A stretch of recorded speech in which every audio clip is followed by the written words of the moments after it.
I welcome you all in the third lecture on psychrometry.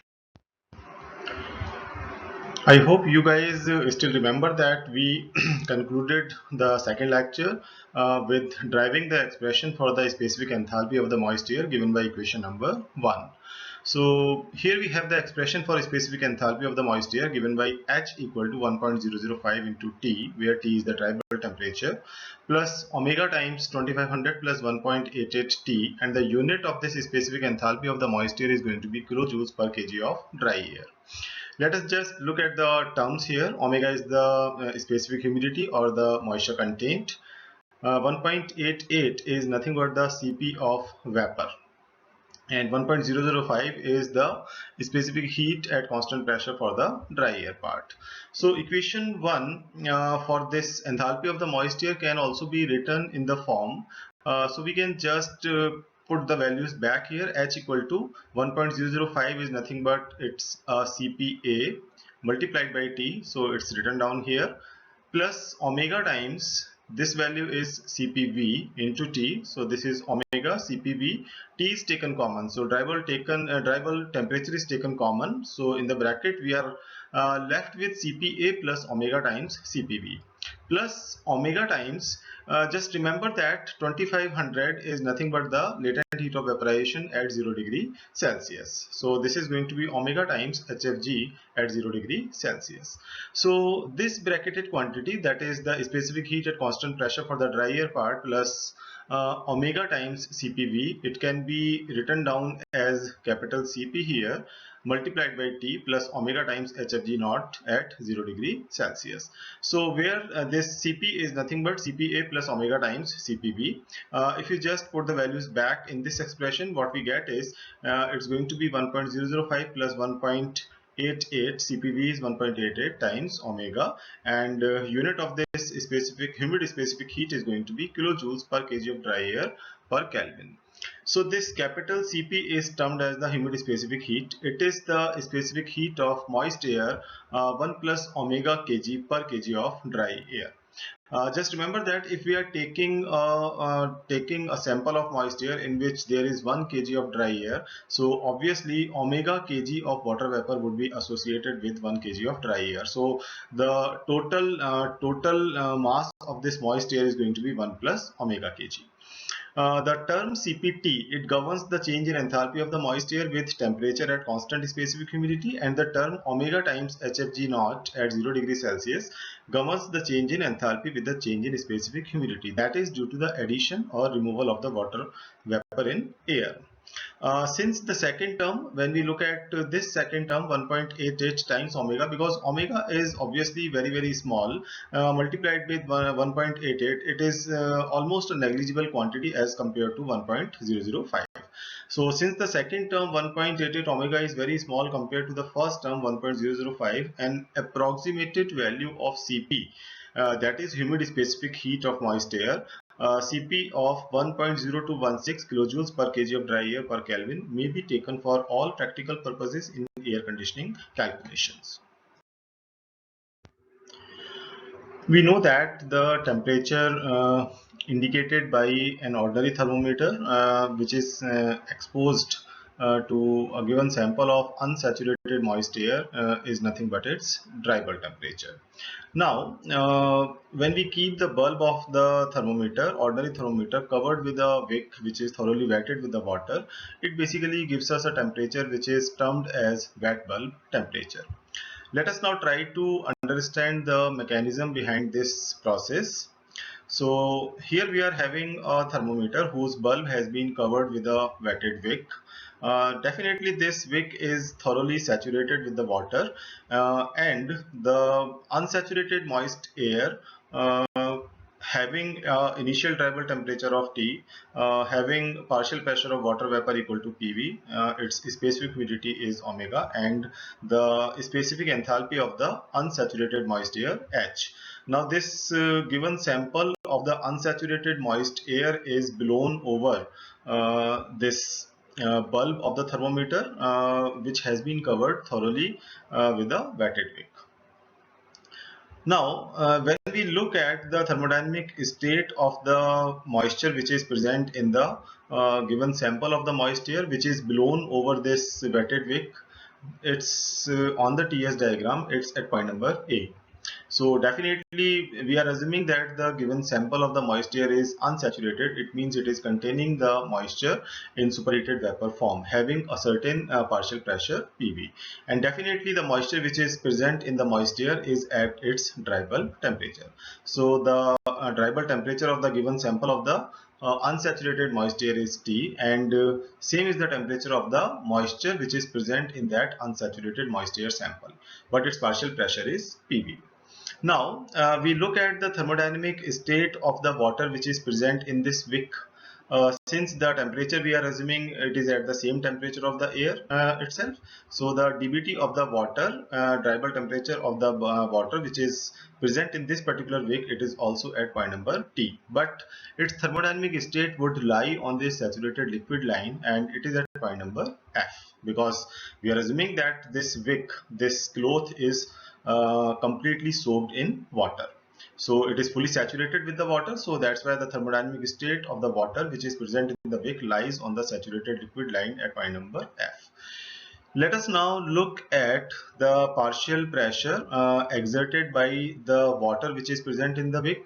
Definitely the wick is saturated with the liquid water, so the partial pressure is equal to the saturation pressure at this particular dry bulb temperature. So the pressure exerted by the water in the wick, it is equal to PS, that is the saturation pressure at its dry bulb temperature. Whereas the partial pressure exerted by the moisture which is present in the unsaturated moisture sample which is being blown over that wick, it is only PV. So definitely this PV, partial pressure of the water vapor in the unsaturated moisture sample, is much lesser than the saturation pressure being exerted by the water in the wick. So because of this huge pressure difference, there will be a natural flow from the high pressure towards the low pressure zone. So water in the wick will try to get evaporated and ultimately get mixed into the unsaturated moisture. So because of this pressure difference, what will happen? The liquid will try to get convert into the, that is dry saturated vapor. So but ultimately for this, for its thermodynamic state to change from point number F to point number G along this isothermal line, it requires certain energy in the form of latent heat of vaporization. So ultimately what these water molecules will do, the water will absorb certain amount of heat, that is from the unsaturated moisture sample, and the remaining amount of heat it will absorb from the water itself. So ultimately what happens? The water evaporates, its thermodynamic state changes from point number F to G, its partial pressure is PS. So ultimately this saturated vapors, they get diffused into this unsaturated moisture sample. So because of that diffusion, the thermodynamic state of the remaining amount of water in the wick, it drops to F1, because certain amount of liquid has moved from this wick into the unsaturated moisture. So ultimately its partial pressure is going to be reduced. But on the same at the same time, what will happen, because the water has been diffused from the wick into the unsaturated moisture sample, so the partial pressure of the water vapor now in that moisture, it will slightly increase. But since for the evaporation of the liquid, the heat was surrendered by the air as well as the water itself, so the temperature of the water in the remaining water in the wick and the temperature of the moisture which is passing over that wick, it drops. So the thermodynamic state of the moisture which is now present in that unsaturated moisture sample, it drops from point number A to point number 1. So we can clearly notice that at point number 1 the partial pressure of the water vapor has gone up. So because certain amount of water was diffused from that wick into the air. So because of that, the partial pressure of the vapor now in that moisture sample, it has gone up. Partial pressure of the remaining amount of the liquid in the wick has gone down. So PS now drops to PS1. But still when we look at the partial pressure being exerted by the remaining amount of liquid in the wick, it is at PS1. Whereas the partial pressure of the water vapor now which is in the moisture sample, it is slightly greater than PV, but still there is a great difference between these two partial pressures. So this process is repeated until the equilibrium temperature T dash is reached in the wick when the water in the wick is at F dash and the water vapor in the air after leaving the bulb is saturated at point number G dash. The leaving temperature of air is also T dash. At this equilibrium state, the enthalpy of evaporation is completely derived from air. So thus we have at this point the heat required to evaporate the water to saturate air equal to the heat surrendered by air. The vapor pressure of water PV dash in air is now equal to the saturation pressure PS dash at the temperature T dash of wet bulb. There is only one possible equilibrium wet bulb temperature T dash for the complete saturation of a given initial state A of the moist air. The change of state of water vapor is from A to G dash. Obviously, if the given sample of unsaturated moist air were cooled at constant pressure, it's the thermodynamic state of the water vapor which is present in that unsaturated moist air sample would change along this particular line at constant pressure, and eventually it would reach the saturated vapor line at point number D, which is nothing but its dew point temperature.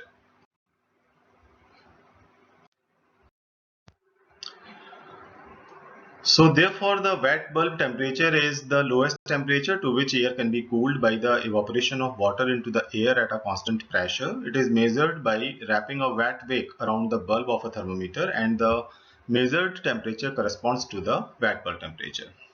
The wet bulb temperature that we discussed right here is essentially not a thermodynamic property. It is the temperature of equilibrium reached by heat transfer from air to water in the wick due to the temperature difference. The temperature difference is, of course, the dry bulb temperature and the wet bulb temperature. So the difference of these two temperature is the temperature difference. So because of this temperature difference, it causes the evaporation of the water and the consequent diffusion of the water vapor into the air due to the partial pressure difference. Partial pressure difference is PV dash minus PV, where PV dash is the saturation water vapor pressure at temperature T dash. So referring to figure 1, this equilibrium condition can be expressed by the energy balance equation, which is given as Fg into A T minus T dash equal to Mv into Hfg dash equal to Kd into A PV dash minus PV into Hfg dash. Here, Fg is the heat transfer coefficient of the air film around the wetted surface. A is the area of the wetted surface. Mv is the rate of evaporation and diffusion of water vapor. Kd is the mass transfer coefficient of water vapor through the film of air and water vapor mixture. Hfg dash is the enthalpy of vaporization at the wet bulb temperature. If we rearrange the terms of equation 1, we obtain the expression for the wet bulb temperature like this. T dash is the wet bulb temperature, is going to be expressed in terms of dry bulb temperature T minus Kd is the mass transfer coefficient divided by Fg is the heat transfer coefficient. Hfg dash is the enthalpy of vaporization at WBT, wet bulb temperature, PV dash minus PV. As the specific humidity is solely a function of vapor pressure that we discussed earlier, the vapor pressure difference in equation 2, that is PV dash minus PV, can be replaced by the corresponding specific humidity difference omega dash minus omega. And with suitable modifications of the units, the mass transfer coefficient Kd may be replaced by the mass transfer coefficient K omega based on the specific humidity difference, so that the expression for the wet bulb temperature becomes T dash equal to T minus K omega. Kd has been replaced by K omega, Fg, Hfg dash, and the difference of PV dash and PV has been now replaced by omega dash minus omega. So let us call it as equation number 3. So it is the scene that the equilibrium wet bulb temperature depends on the heat and mass transfer coefficients Fg and K omega respectively, and the initial state of air. Definitely this T dash depends on this dry bulb temperature, it depends on Fg, that is the heat transfer coefficient, and it depends on this value K omega. The units of the mass transfer coefficient K omega can be obtained from equation 3 as K omega is having a unit of kg per second per meter square. So comparing the equation number 2 and 3, we see that this Kd into PV dash minus PV is equal to K omega multiplied by omega dash minus omega. So it is going to be 0.622 into k omega, and it is going to be expressed as PV dash minus PV upon PA. So from here we get the value of k omega as RT upon 0.622 rho A into KD. The difference between the dry bulb temperature and wet bulb temperature is called wet bulb depression. So it is given by this WBT term, and it is the difference of dry bulb temperature and wet bulb temperature. If the ambient air is saturated, that is its relative humidity is 100%, then there will be no evaporation of the water on the bulb, and hence the WBT and DBT will be equal. The wet bulb depression will be 0. Of course, if the initial given sample of the moist air is already saturated, so ultimately the difference of this DBT and WBT it goes to 0, and the wet bulb depression becomes 0. So thus WBT is an indirect measure of the dryness of air. Lesser the value of WBT reflects that the air is relatively much drier. Now we move on to another very important and very interesting psychrometric property, thermodynamic wet bulb temperature or temperature of adiabatic saturation. For any state of unsaturated moist air, there exists a temperature T star at which the air becomes saturated by the evaporation of water into air at exactly the same temperature T star of water. The process is called adiabatic saturation process. Figure 1 shows the schematic representation of this process called the adiabatic saturation process. So let us now try to understand what this process is all about. Here we are having a very large container which is insulated from all around, so there is no heat interaction between the system and the surroundings.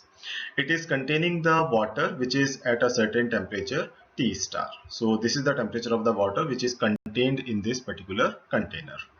Now from one end of this container, the unsaturated moist air at dry bulb temperature T, having a specific humidity omega and having a specific enthalpy of moist air H, it is supplied into this container. So ultimately what will happen, where we are supplying the unsaturated moist air to flow over this large bed of the water. So this air will come in contact with this large bed of water, and naturally what is expected, the water will evaporate. So water will evaporate, and for its own evaporation it requires certain energy. So ultimately it has to change its phase from this liquid to vapor. So for this purpose, the latent heat of evaporation is required. So all of this latent heat of evaporation is ultimately absorbed by this incoming air. So ultimately when this unsaturated moist air flows over the large bed of water and it exits from this adiabatic saturator, it is noticed that the temperature of the air reduces and it becomes equal to the temperature of the water. So that is the thermodynamic state of the outlet air is going to be T star. Its specific humidity level would definitely increase because water is getting evaporated and getting mixed with this unsaturated air, making it saturated at the exit. And because of this addition of the water vapor into this unsaturated moist air sample, its specific enthalpy level will also increase. Now, because of the evaporation of the water, what will happen? The level of the water in this container is going to be reduced slightly. So in order to maintain the water at constant level, a definite amount of water in the form of a feed water has to be supplied from external side. So this is going to be equal to what? This is going to be the difference of this omega star and omega. That is the change in the specific humidity level. So moisture content of this air is going to be changed from omega to omega dash. So this much amount of water per kg of dry air needs to be supplied from the external side. Let us now look at the TS diagram. So point number A is nothing but the thermodynamic state of the water vapor which is present in the unsaturated moist air sample at the inlet of the adiabatic saturator. So when this unsaturated moist air sample flows over the large bed of water, water evaporates and ultimately the moisture content of the air goes on increasing, which ultimately results into increase in the partial pressure of the water vapor. But since this container is perfectly insulated, so the entire process of this heat exchange is going to be adiabatic. So when we look at this process moving from point number A to point number C, this is the adiabatic saturation process. Now you would notice that that moving from point number A from up to the point number C, the partial pressure of the water vapor is continuously increasing. At the end, at the exit of this adiabatic saturator, the air becomes saturated with the water vapor. So we just saw that as the unsaturated moisture sample flows over the large bed of water, the water evaporates, increasing the water vapor content of the air. The unevaporated water is recirculated continuously and no external heat is added to the process. If the dry bulb temperature of the air is measured entering and leaving the conditioning unit or adiabatic saturator, it will be noted that the temperature leaving is lower than that entering, even though no external cooling source is used. This indicates that the sensible heat was given up by the air. The important question here is, what caused this? The evaporation of the water required heat because there is no external heat source. This heat must be obtained from the air, lowering its temperature. The next important fact to note about the adiabatic saturation process is that it is a constant enthalpy process. This must be so because there is no heat added to or removed from the air water vapor mixture. There is simply an heat exchange within the mixture. The sensible heat decreases and the latent heat increases by the same amount. A process in which there is no change in total heat content is called an adiabatic process. So, referring to the definition of the wet bulb temperature, the temperature recorded by a thermometer whose stem or whose bulb is wrapped with a wetted wick and placed in the air stream, it is seen that the evaporative cooling is the process occurring at the thermometer bulb. This results in a lower temperature reading of the wet bulb thermometer. The air passing through the wick becomes completely saturated. So thus we can note that the evaporative cooling process is therefore a constant wet bulb temperature process. If the wet bulb thermometers were placed in the air stream entering and leaving the adiabatic saturator, they would have the same readings. Now, since the air which leaves the adiabatic saturator is saturated at the temperature of the water itself, that is T star, the specific humidity has gone up from omega to omega star, and the enthalpy is also increased from a given initial value of H to H star because of the addition of the water vapor into the moist air. The weight of the water added per kg of dry air is of course omega star minus omega, because this is nothing but the difference of the moisture level of the air which travels through the adiabatic saturator. At the inlet it was having a specific humidity of omega value, and at the exit it is having specific humidity of omega star. So this much amount of water needs to be added from the external side. So ultimately, because of addition of this much amount of moisture, it adds energy to the moist air of amount equal to omega star minus omega into, that is, enthalpy of saturated fluid, where HF star is the specific enthalpy of the injected water at T star.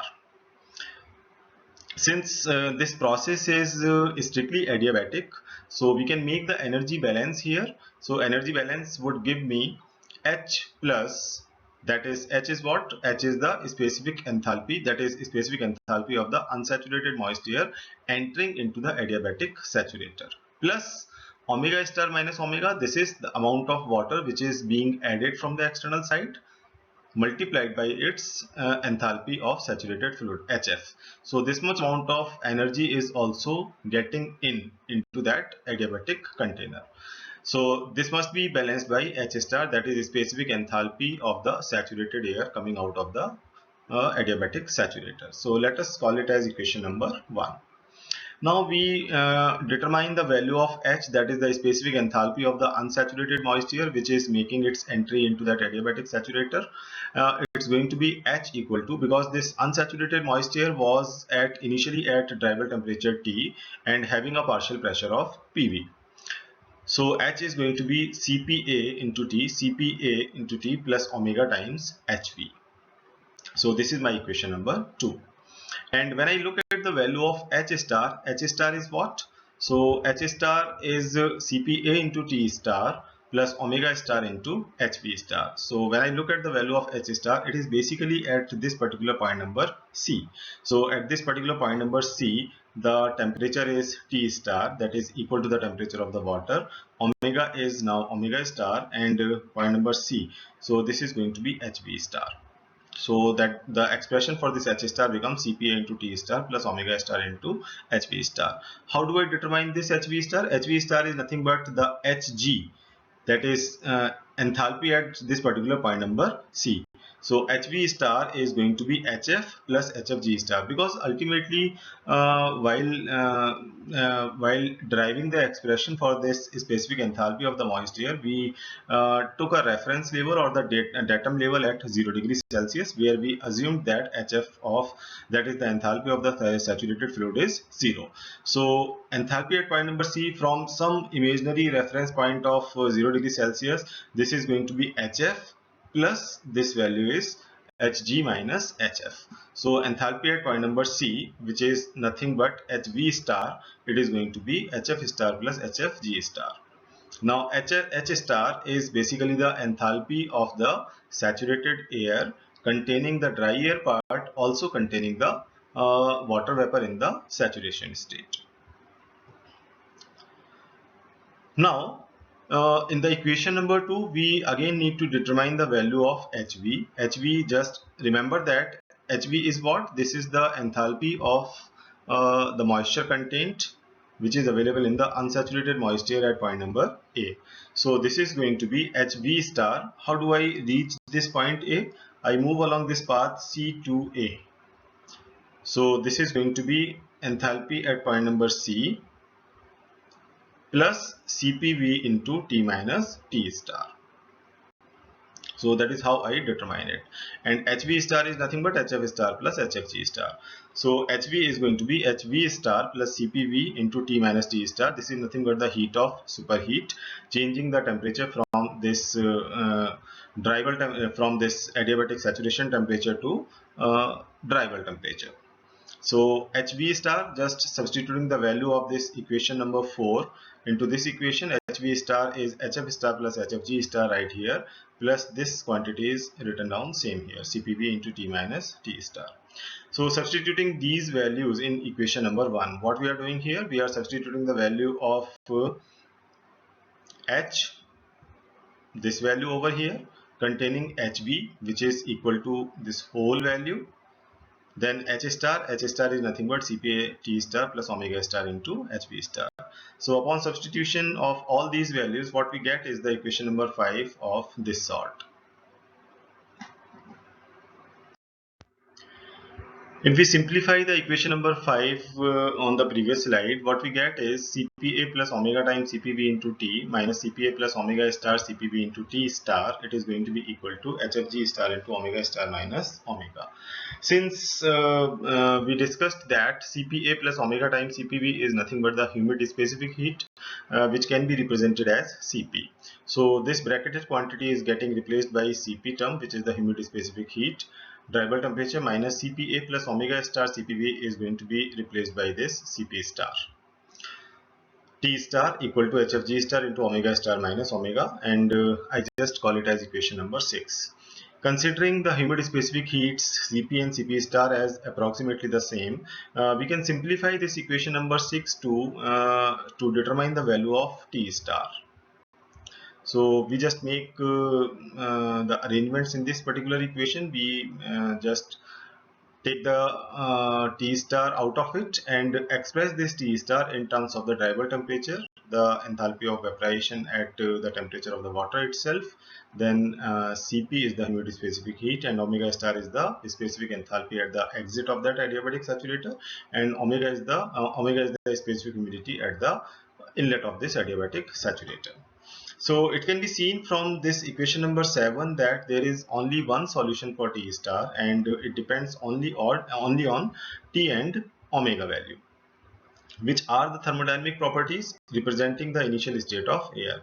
Thus the temperature of adiabatic saturation is definitely a thermodynamic property of moist air. Now we have discussed the equilibrium wet bulb temperature as well as the temperature of adiabatic saturation or thermodynamic wet bulb temperature. Let us have a close look of the equations for these two temperature values. T dash is the equilibrium wet bulb temperature, which is equal to T minus K omega upon Fg into HFg dash multiplied by omega dash minus omega. Whereas the temperature, that is adiabatic saturation temperature, is given by the expression T star equal to T minus HFG star upon Cp multiplied by omega star minus omega. So when we closely look at these two equations, we identify that if K omega upon Fg is equal to 1 upon Cp, this K omega upon Fg is going to be 1 upon Cp. These two temperatures are going to be identical. So Fg upon K omega into Cp, this is nothing but the Lewis number, and if this Lewis number goes to 1 or equal to 1, then T dash is going to be equal to T star. That is the two temperatures, the equilibrium wet bulb temperature and the thermodynamic wet bulb temperatures are going to be equal if the Lewis number is tending towards 1. This dimensionless quantity Fg upon K omega Cp is called the Lewis number, and fortunately for the air and water vapor mixtures at low pressures, this number is approximately equal to unity, having a value 0.945. So thus, by an entirely fortuitous circumstance, the measurable wet bulb temperature is equal to the thermodynamic wet bulb temperature. There is no theoretical basis, however, to assume that the two temperatures are the same. For any other kind of gas and water vapor mixture, these would not be the same. In a way, it is also somewhat unfortunate that in the case of air and water vapor mixture, the two temperatures are exactly the same and they are confused as meaning one for other. When we look at the psychrometric property discussed so far, we observe that the dry bulb temperature, wet bulb temperature, and dew point temperature, these are the properties which are measurable properties. The other properties that we discussed were omega, that is the specific humidity, degree of saturation or the percentage saturation, and the relative humidity. So these are the properties which cannot be directly measured. So ultimately they are required to be calculated in terms of the properties which are measurable. And of course there is no convenient way of measuring all these properties, that is omega, mu, and phi. We know that to define the complete thermodynamic state of the air and water vapor mixture, one needs to know three properties. Usually two of these are the total pressure, that is the barometric pressure, and the dry bulb temperature. The third measurable property is either the dew point temperature or the wet bulb temperature. The dew point temperature is measured by cooling a bulb in a stream of air until the first dew appears on the bulb. The wet bulb temperature is measured by rotating the wick covered bulb of a thermometer at 160 to 660 rpm in air. From the dew point temperature, the saturation pressure of water can be obtained from the steam table, which in turn is equal to the actual partial pressure of water vapor in the air. It is generally difficult to accurately measure the dew point temperature. The wet bulb temperature is easily measured with the help of a psychrometer. The wet bulb temperature, as we discussed earlier, is not a thermodynamic property. Therefore, no analytical expression can be derived to relate wet bulb temperature with partial pressure of water vapor or other thermodynamic properties. Nevertheless, since wet bulb temperature happens to be equal to the temperature of adiabatic saturation, it can be considered as a thermodynamic property. It is thus an easily measurable property, and empirical correlations exist to obtain the value of partial pressure of water vapor in terms of wet bulb temperature. So one can always make use of following three empirical correlations to express the partial pressure of water vapor in terms of the wet bulb temperature T dash. So here there are three equations: modified Abjon equation, modified Ferrel equation, and the empirical correlation given by the carrier. So in all these equations, the PV dash is the saturation pressure of water vapor at T dash. The PV and PV dash may be in any consistent units.